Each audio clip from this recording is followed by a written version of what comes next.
Para comenzar, hablaremos de la relación dialéctica de conceptos filosóficos propuestos por cuatro autores: Sócrates, Platón, Carpio y Jaspers.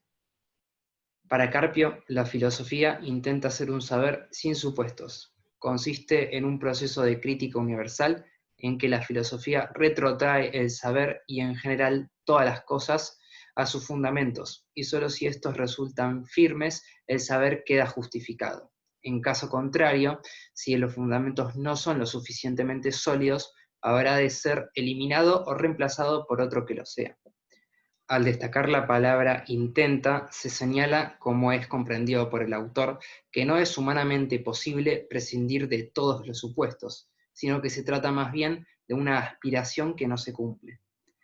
Se caracteriza entonces la filosofía en dos frases tales como el saber sin supuestos y la crítica universal, en donde la filosofía, al ocuparse de todo, también encuentra motivos de examen y cuestionamiento en todo, absolutamente.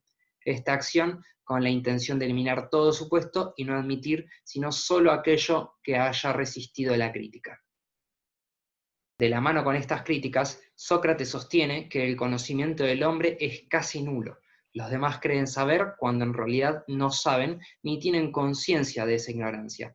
Por eso él dice: solo sé que no sé nada, reconociendo su propia ignorancia. En este reconocimiento consistía toda su sabiduría.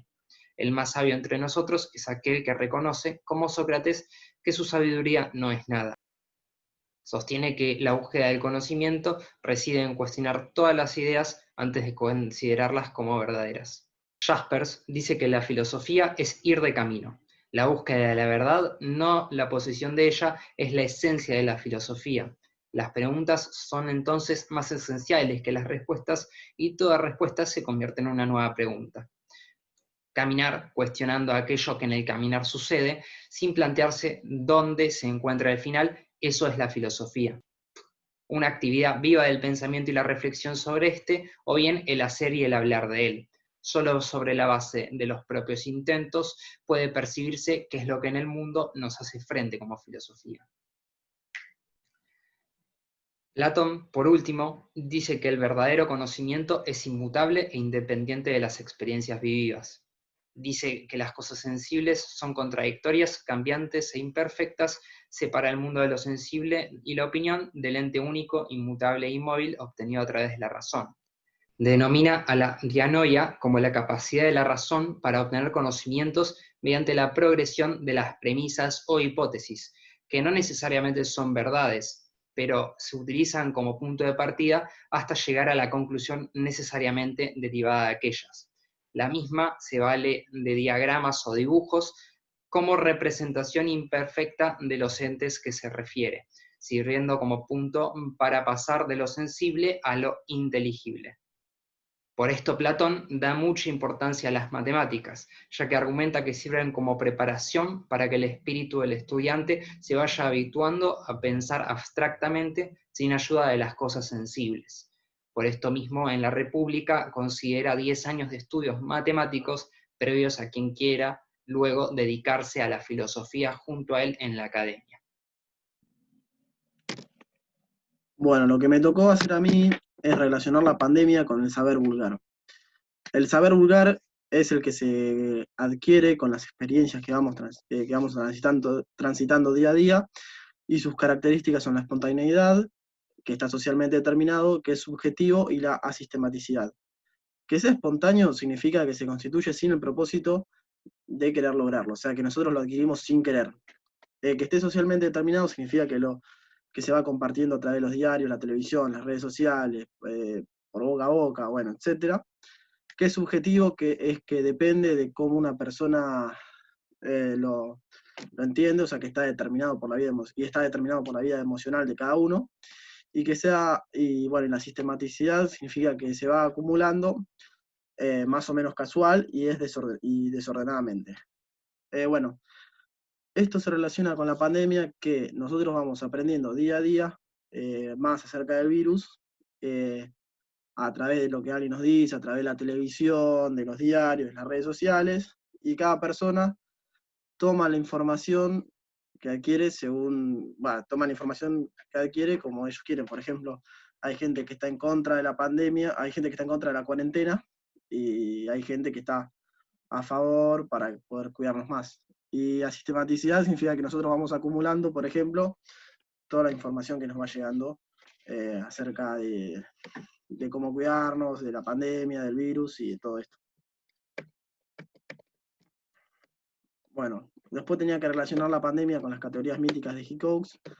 La primera es la divinidad, que es la concepción del mundo por un solo Dios, y esto es que hay gente que piensa que el Dios que creó el mundo es el que generó esta pandemia para castigarnos a nosotros como sociedad por todo el mal que le hemos generado al mundo en todo este tiempo. La segunda son los rituales, que son los cultos que la gente le rinde a los dioses, que esto se reza. Por ejemplo, en la pandemia hay gente que le reza a un dios para que esta situación termine rápido, para que un amigo, un familiar se mejore, un ser querido. Y bueno, esos serían los ritos. Después, el tiempo y el espacio mítico son la tercera y la cuarta categoría. El tiempo mítico es el tiempo histórico en el que transcurren las cosas, y el espacio es que el mito se realiza en un espacio sagrado. Bueno, el tiempo mítico en este caso sería el año 2020, que es el año en el cual transcurre la pandemia, y el espacio mítico sería el planeta Tierra, porque esto no es algo que sucede nada más en nuestro país, sino que es un fenómeno que está afectando a todo el mundo. Bueno, la quinta categoría es la intelecto-afectividad, que es que el mito responde a una actitud asumida por el hombre en sus relaciones con el mundo. Por ejemplo, hay mucha gente que, al no saber nada del virus, asumía ciertas cosas que escuchaba, por ejemplo, que el virus era creado en un laboratorio, y tomaba eso como cierto. Igual después se demostró que eso era mentira, y bueno, ahora hay mucha más información que al principio, ¿no? Pero bueno. Después la socialidad significa que el mito pone en juego experiencias colectivas, y su reactualización moviliza y afecta a todos por igual. Esto significa que el virus en este caso no es que pueda afectar a una persona y sí y a otra no, sino que el virus puede afectarnos a todos por igual, no importa de qué país seas, tu color de piel, tu raza, tu origen, no importa, te puede afectar igual, te puede contagiar igual. Nadie se puede salvar de esto. Después la séptima categoría de las 8 es la comunidad de vida, que esto significa que las culturas míticas no hacen diferencias entre los seres vivos. Bueno, si bien el virus contagia nada más a los humanos, afectó a todos los seres vivos. A los animales, porque como se vio al principio de la pandemia, podíamos ver animales en las grandes ciudades, cosa que antes no se ve por el tránsito de la gente que hay, como por ejemplo delfines en Venecia. Después también se vieron carpinchos caminando por ciudades acá en Argentina. Bueno, y después a los seres vegetales, a las plantas, las afectó de manera que hubo mucha menos contaminación de lo que había antes, con el cierre de las fábricas y todo eso. Y la última categoría es la inmortalidad, que significa que la muerte no es el fin de la existencia, sino más bien un cambio de nivel existencial. Esto quiere decir que el virus, cuando no exista más, no es que nosotros nos vamos a olvidar de todo lo que pasó, sino que nos va a servir acordarnos de esto para en un futuro poder mejorar. Y si pasa una situación igual, poder actuar de mejor manera. Diferencia entre filosofía y ciencia. A partir de que la filosofía surge a partir de que los mitos, caracterizados por brindar seguridad al hombre, pierden este valor existencial. Entonces el hombre se ve la necesidad de buscar nuevas estructuras para poder aplicar su acción, es decir, recuperar esta seguridad que se vio perdida en la crisis existencial de los mitos. Luego surge la ciencia como progresiva especialización en diversas áreas del saber filosófico. Bien, si bien es muy complicado establecer algunas diferencias entre filosofía y mito, Jaspers pudo nombrar algunas, que son el filósofo. Filosofía es ir de camino, es decir, buscar más preguntas que respuestas. El filósofo lo que hace es comenzar su acción a partir de su inserción en el mundo. Es decir, él lo que hace es siempre se replantea el problema. Entonces, si es necesario volver al principio para encontrar respuestas, lo va a hacer, ya que siempre inicia su trabajo con sus propias respuestas. En cambio, el saber científico es acumulativo, es decir, un científico puede comenzar su trabajo o su investigación a partir de conclusiones obtenidas por otro científico anterior. También otra diferencia que tienen es que el filósofo inicia su acción, su trabajo, a partir de situaciones de inseguridad, situaciones emocionales en este caso, y el filósofo y el científico, perdón, puede dejar de lado estos elementos subjetivos para realizar su acción. Y luego están las similitudes, que es por estas que es muy complicado establecer una diferencia entre filosofía y ciencia, ya que ambas tienen la misma fuente originaria, es decir, ambas surgen a partir de la crisis existenciales de los mitos.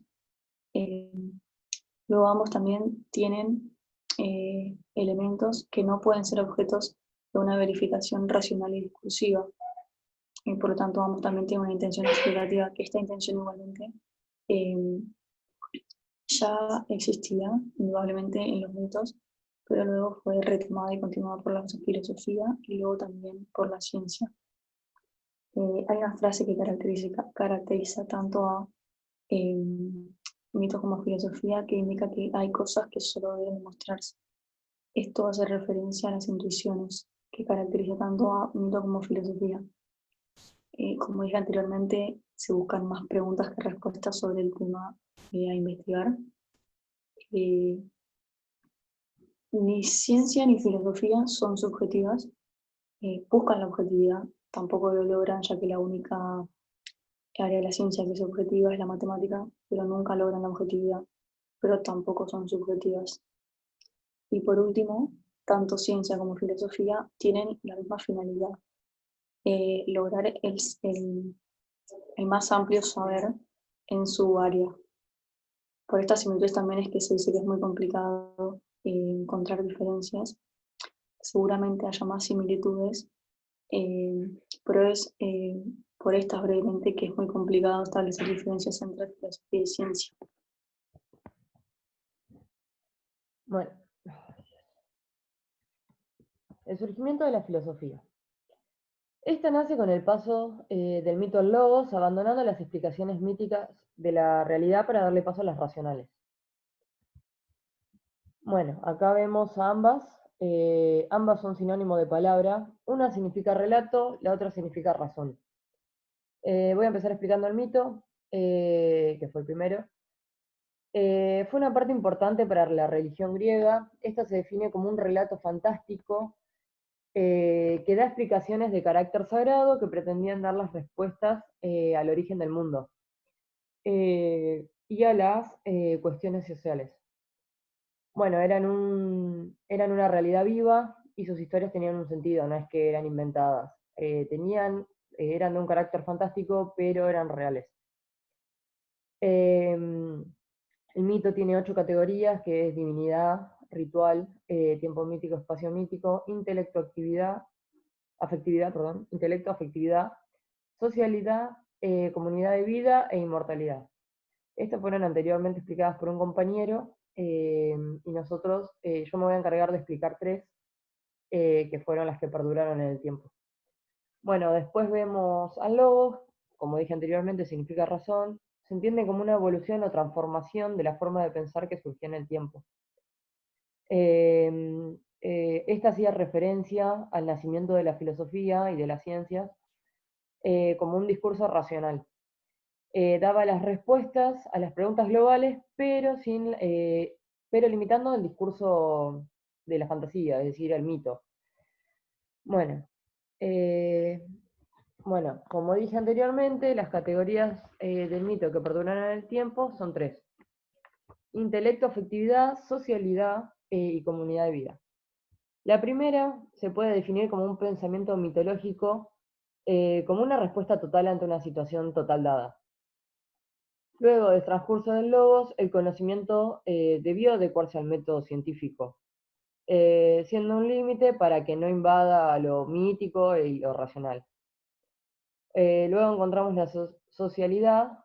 Esta es la influencia del mito sobre una parte de la sociedad, es decir, que medía las influencias que ejercía el mito sobre las personas. Una de las principales características es la supraindividualidad, que tiene vigencia para un solo grupo de personas, o sea, para un solo grupo humano. Ejemplo, las religiones, que están enfocadas en grupos humanos. Bueno, luego del logos, una vez enfocado en la ciencia, esta comienza a tener validez universal. Universal, extendiéndose por encima de la supraindividualidad, operando por afectos y creencias antes de por ideas. Por ejemplo, la física. En todos los países del mundo podemos dar el ejemplo de que el agua hierve a 100 grados, por ejemplo. No es que el agua hierve solamente a 100 grados en la Argentina, hierve a 100 grados en todo el mundo, no es que está sectorizado. Bueno, por último encontramos comunidad de vida. Las influencias culturales míticas no hacían diferencias sobre los seres vivos. Eran literalmente todos iguales. Se regían por las mismas leyes naturales y no se diferenciaban, sin diferencia alguna. Luego del transcurso del logos, la ciencia ratificaba esta unidad y la extiende al mundo inorgánico. Es decir, que el mundo anterior, el de los seres vivos, sería el orgánico, y el inorgánico empieza a formar parte de ese mundo orgánico. Ya se deja de dividir, o sea, se sigue dividiendo por los dos, pero los dos conviven en el mismo mundo.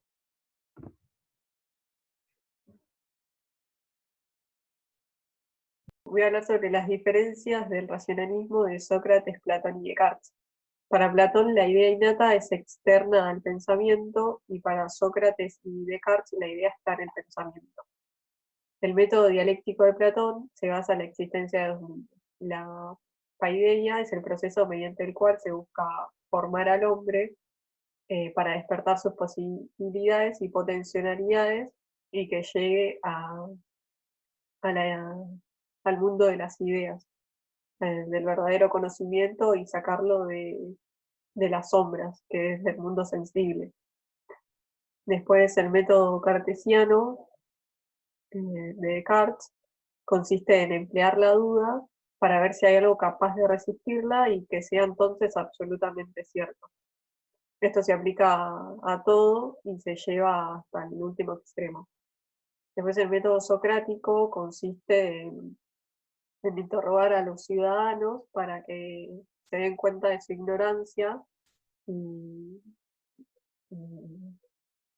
llegar a la conclusión correcta mediante su esfuerzo y reflexión. Los hacía pensar.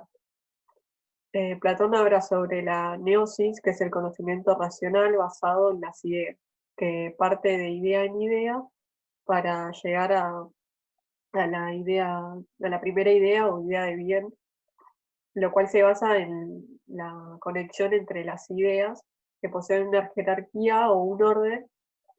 Las ideas son intuidas. Después el conocimiento a priori que habla Platón quiere decir el conocimiento no anterior, sino independiente de la experiencia. En total que si se piensa con claridad, nos damos cuenta de que la experiencia no puede jamás cambiarlo ni tampoco fundamentarlo. Después Descartes habla sobre el cogito, que constituye el primer pensamiento seguro. Es un conocimiento intuitivo y se lo conoce de modo inmediato y directo, no a la merced de una premisa mayor de lo que se deduzca. Se observa que la verdad, el yo pienso y luego soy, es firme y segura. Para Sócrates, la ignorancia y el error equivalen a una maldad, que no se puede ser malo por ignorancia, porque quien conoce el bien no puede simplemente obrar el bien, sino que, por lo tanto, quitarle las ideas erróneas a la persona equivale como una especie de purificación moral. Para Platón, el ascenso hasta la idea del bien puede relacionarse con el momento del descenso que acompaña la gnosis. Recordamos que el prisionero liberado debe volver cuando ve el sol, debe volver a la caverna para liberar a los otros. Bueno, esta vuelta tiene que que compartir sus conocimientos con los demás. Y después Descartes cree que el conocimiento que proviene de los sentidos no es fiable porque siempre los sentidos nos terminan engañando y no solo confía en la razón. Sócrates decía que el hombre es ignorante de los grandes problemas que lo conmueven y las cuestiones del destino, del sentido del mundo, perdón. Quería que todos descubran su ignorancia para que no hablen sin saber. Sócrates no creía en Dios, sino que creía en los dioses.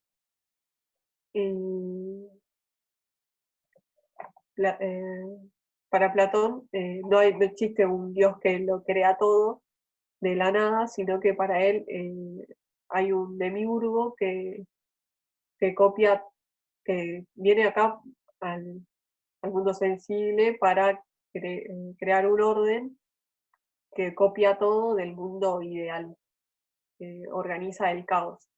Después está Descartes, que Descartes sí cree en un Dios que es poderoso, es infinito, que es un ente perfecto. Que dice que Dios es la garantía y el fundamento de la verdad del conocimiento evidente, claro y distinto. Dios nos crea con razonamiento y con ideas innatas, que son instrumentos válidos para el conocimiento.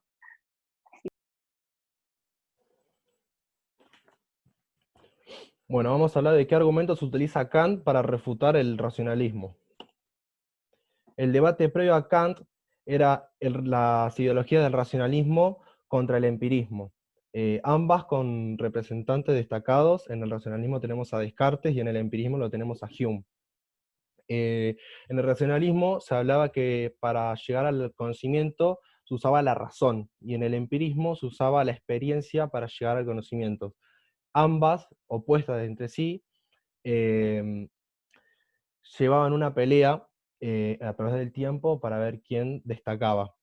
¿Y por qué solamente con la razón no se podía garantizar el conocimiento?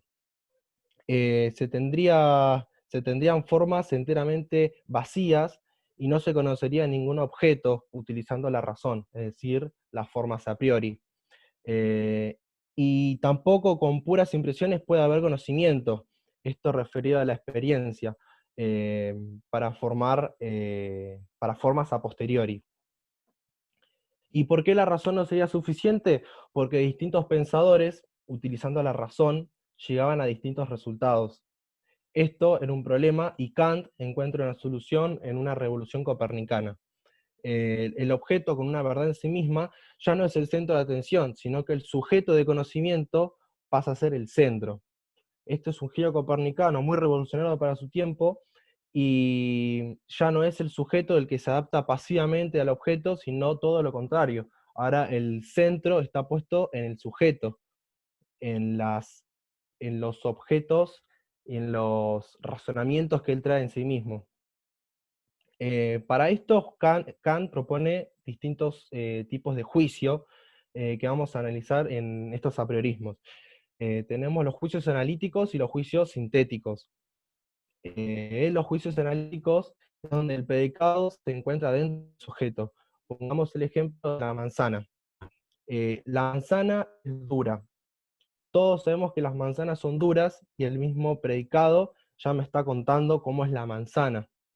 O sea que no necesitamos conocer la manzana. Esto es un apriorismo, porque cuando algo es a priori significa que no depende de la experiencia. Pero en cambio si yo digo la manzana es deliciosa, pausa.